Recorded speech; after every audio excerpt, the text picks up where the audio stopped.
What's up, everybody? I'm Ava. And I'm Angie. And we are Hippie Nerd Family.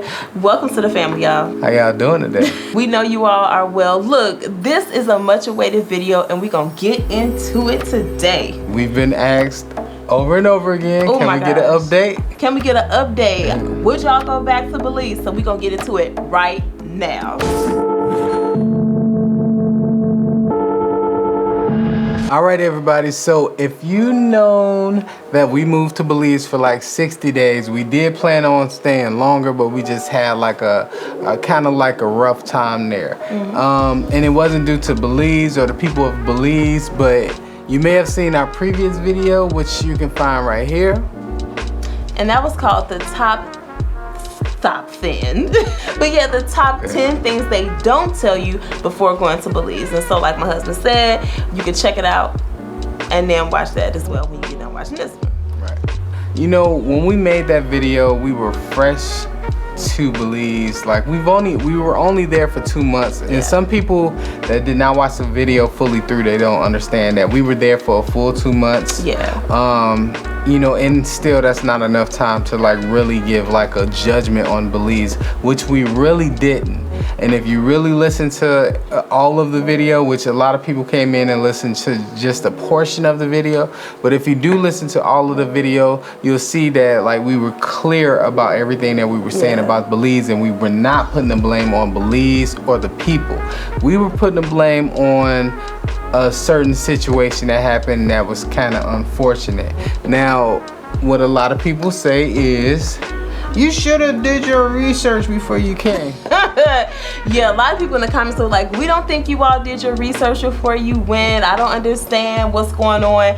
The fact really is that you can do as much research as you want, but if the information is not available, then how much research can you do? You have to get someone on the ground. So, for example, when you look up the information on whatever, it's going to be limited because in developing countries, they just may have gotten the internet, you know, maybe a few years ago or whatever, and everybody doesn't know how to update the information or to keep it updated, or that may not be something that is of the utmost importance to them. So when you go looking for information, the information could be old information and you don't even know it yet because it's still on the website. So you're going with a certain understanding, even though the information has changed since then.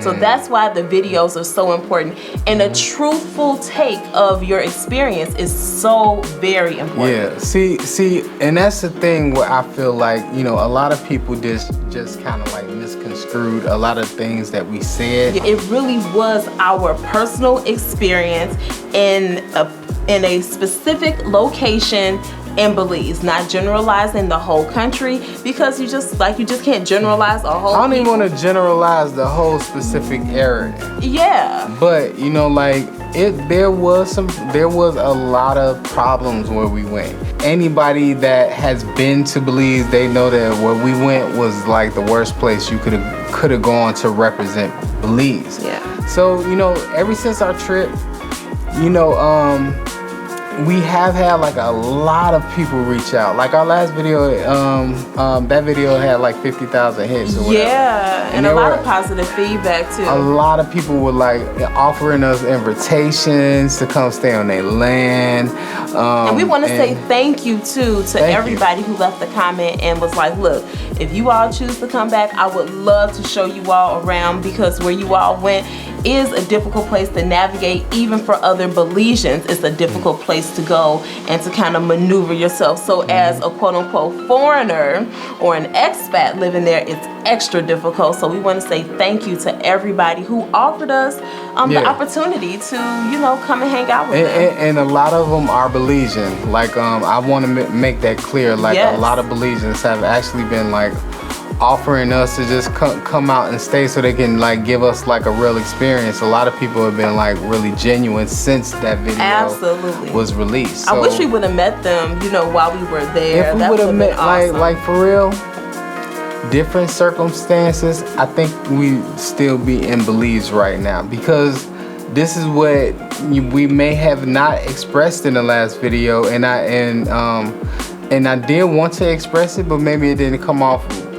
right. You know, there were some times that were so beautiful in Belize that you know, I would never want to forget them. Like our actual adventure there is something that I don't want to ever be gone from my memory. Absolutely. Like it did change our children, you know, like for the better. And maybe when we were there, you know, we couldn't appreciate it just because of the circumstances, and we overlooked a whole lot of things. But we were trying to come from like the most honest place we could come from, period. So we can just like tell people what to expect. Exactly. You know, like there's a lot of people that have interest in Belize, you know, and we understand why.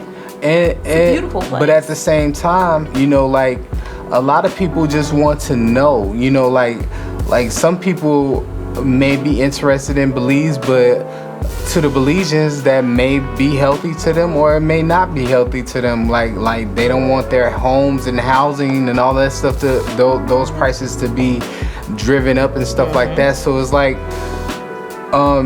you know, we've been thinking more like tread lightly, because like we don't want to cause like any type of interruption towards Belize at all. You know, there's not a lot of content about Belize out, and there's not a lot of information you can read online. And a lot of people that say do your research, you say that because you're in Belize, you know what I'm saying? But like if you're from America, it's hard for you to find out what's going on in Belize unless somebody's on the ground. Somebody on the ground. And that person needs to be like totally reliable. They can't be just somebody that gives you like whatever information comes in their ear, they just throw it at you, whatever, instead of like actually verifying or checking in anything or whatever, you know? Like, so if you don't have somebody reliable on the ground, it's just like the information is just not there. Now, we are an adventurous couple. We would do some crazy stuff because we're so confident in ourselves as knowing that we can rebuild anywhere. You know what I'm saying? Like we can go anywhere and rebuild because like we've done it over and over again. We're very resilient.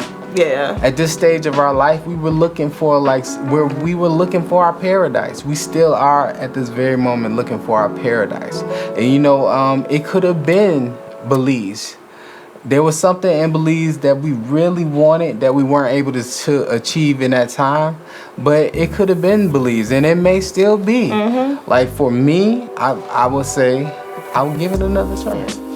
And for real, like for me, and I told Abba this before, would I go back to Belize? Yes, there's a certain peace of mind that you have there. Just the nature in general brings a certain kind of peace to you. Now, if you're from there, I don't know, you all may take it for granted, but we do not take it for granted. The forestry, the rainforest, the waterfalls, the rivers, all those things, even when it was raining. Like the rain was so peaceful at night to where when we came back to the States, one of our sons was like, I said, son, why aren't you sleeping? He's like, I don't have the rain. He's like, I'm used to hearing the rain every night, and now I don't have the rain. It's hard for me to sleep. So it's just those small things that are really big things. So like, would I go back under different circumstances? Yes, I would. A lot of people in the comments recommended Cayo District. They recommended Ambergris Cay. They recommended San Ignacio, San Pedro, Belmapine, which we went before, Placencia, which we've been there before as well. So there have been some phenomenal recommendations. I wish you would have been able to get to those places before we experienced the burnout. And a lot of people in the comments were like, look, you all are vegan. You all were not in the right place for veganism. That's what everybody says. We were just in the wrong place. Yeah. Now there's a debate going on because a lot of people be like, this is a meat-eating country. Take that veganism somewhere. Then there's other people that's like, this is a vegan haven. Like this is the best place to be. So it's like you have to be in the right location. You just really have to be in the right location. And I'm pretty sure like Belize is just like everywhere else. It's like you got your bad, you got your good, you got everything. Oh yeah. You know, but I do feel like Belize does have a paradise vibe to it. I just didn't land in the paradise part of Belize, but I definitely want to find out you know, more about the Belize, you know. And next time we go, you know, we'll go for a visit, you know, we'll travel around, and then, you know, like, we'll make decisions later on in life about whatever. And that's what I would advise to anybody. Yeah, I would advise that to anybody. Take a trip. You know, it's not even really an expensive trip. You know, it is an English-speaking country, so you will be able to communicate with people. People are going to charge you. Be ready for that. You know, and Belize is not, though you may see like some cheaper rent and stuff like that, Belize is a very expensive place to live. You really need to be in a certain type of tax bracket in order to like really to really come from America to Belize to live. You need to be good. You know what I'm saying? Like, we're a family of 7. We're still growing. We still have like a lot of things going for us, but at the same time, like, we're still growing. So that wasn't the right move for us at that time. And you know, it was, if we would have came in smooth, nothing's ever smooth, but if we would have came in smooth, had a good landing, it would have been a different outcome. And you know, the kind of like a few people we bumped into, you know, like, you know, changed the vibe of us wanting to be down there, you know? Yeah, I mean, but like we said, it's all on your location. It's all on who you come in contact with. All those things make a difference, and it's really up to you to put on your discernment hat. Yeah. And be able to discern what type of character you're dealing with when you're talking to different people and you're discussing, because people are going to ask you like, okay, well, what are you here for? Blah, blah, blah, blah. Especially if they're fellow expats, they want to know about you. Right. And that can be positive or it can be negative, but it's up to you to discern that situation. But I would definitely go back. You know what I'm saying? I don't think that you should have one experience and just, you know, give up on the whole country. Now, when I do say that I will go back, I will go back to vacation. I don't think, like, you know, we are in a stage in life to where we can like go there to live. Well, we would have to be in retirement phase to live there. And that's, a couple of people in the comments were like, hey, I'm planning to retire there. What do you say? And I'm like, yeah, you plan to retire? Excelente. Like, go. Yeah, like if get your forever home and chill out. Exactly. You done worked hard, you know. But we have little ones, 14 to 1, so it's a little bit different. Yeah, like we're still in the hustle and bustle, so we're still in the grind. So we have to be attached digitally to the world. If we can't be, then you know, that's gonna cut us in a way that we can't. No. We can't afford that, y'all, because like, we're content creators. We are in amongst content creation, you know, we're affiliate marketers. So there are a lot of different things that we have to have the internet to do. We have to have, we can't afford for it to go out. We can't afford to be without it for 21 days and all of that. Because when we got back to the States, it was like makeup time. It was like, okay, we weren't able to do X, Y, and Z for all that time. Now it's time to get it cracking. Right. And that's what we did. Exactly. And you probably have noticed that if you've been on our Hippie Nerd Family channel on Instagram. Yeah, so like, we're just now getting to the point. We got our we rebuilt our studio, and we're just back to the point to where we can get it cracking like how we wanted to. Yep. You know, and you know, like, I'm gonna say this about Belize, like, it's going to be permanently in my memory. Belize is. You know, there's people that I met there that's going to be permanently in my memory. And would I give it up for anything? No. I wouldn't give it up. You know, I will go back to visit. I don't think I'm prepared for living there unless like a whole lot of, you know, digital advancements have happened. And they're probably coming, you know what I'm saying? But it's still developing right now. You know what I'm saying? And this is another thing. Now, I wanted to mention this. I stand corrected. Belize is not a third world country. It's a developing country. And I did not realize that was an offensive term to Belizeans. Yes, so we apologize. I apologize deeply for ever using that term. And now I know better. And now moving forward, I will always be able to address that as a developing country. Here in the States, we classify things as first world, second world, third world. Yeah. So it was So not it's not our not intention. offense. It's not offense. It was not our intention to purposefully offend anyone. It's just that is the terminology that's even used in our education books growing up. You know what I'm saying? So these are terms that were given to us, but we definitely stand corrected in not using third world, not as a derogatory term at all, but we will use developing. And when an American hears a third world, somebody like me hears third world, I don't think like low class people. I just think of people that don't have restrictions like we have. You know, like this is not a place where there's any stone unturned. Like there's regulations and rules everywhere. You know what I'm saying? Here. There's people to watch over and oversee, and there's big places where you can get a whole lot of things and all of this. This is the hustle and bustle. You know what I'm saying? It's what we're used to. And I do want to get to a point to where I can like really sit down and appreciate just, you know, calmness, you know? Yes. But at this stage in my life, you know, the universe is requiring me to be very productive and very active, and I'm answering that call. Yeah. And I just couldn't be that there. Well, and this is a part of our life that we realized we had 2 months to go slow. You know what I'm saying? That's the slogan, is to go slow, right? But we learned that in this phase of our lives that we're not going to go until we just burn ourselves out.